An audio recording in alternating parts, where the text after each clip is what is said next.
Okay, so week after UTA 100 2022, it's been a difficult week recovering from a big run like that.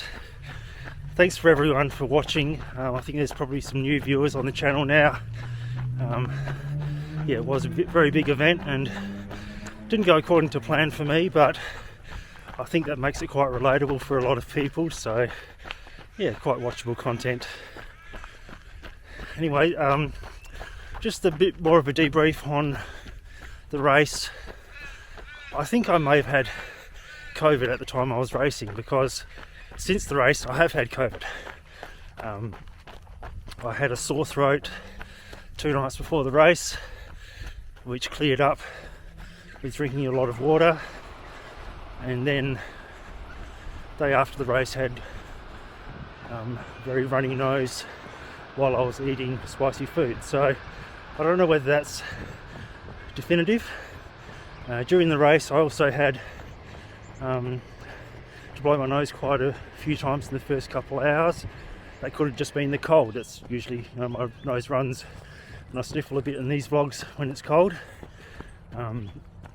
But there may have been COVID. Yeah, not feeling that good. I did end up with the peak symptoms of COVID 3 days after, so very bad fever 3 days after UTA. So don't know if that affected my race at all, but it may explain a little bit of what went on. Anyway, being the end of the month for these vlogs, I do a weigh-in. I put on just under a kilo.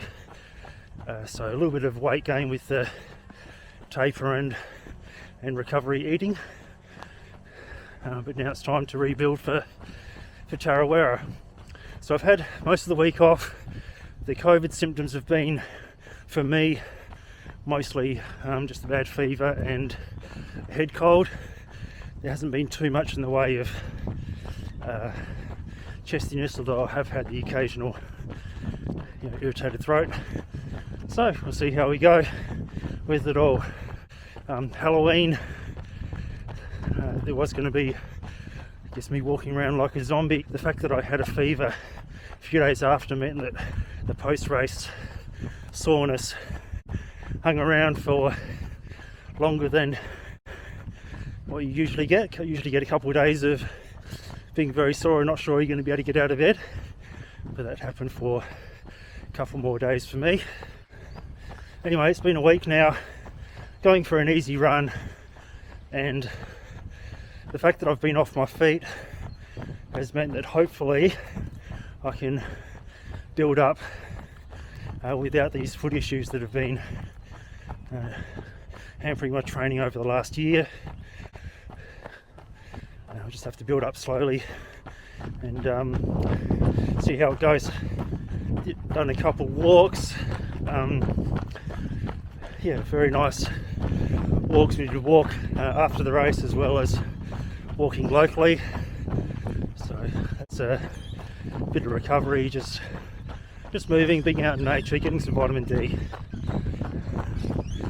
Anyway, we'll be ramping up the training soon, but for now it's all about recovery, and I've got to make sure I'm not pushing it too much, especially with COVID.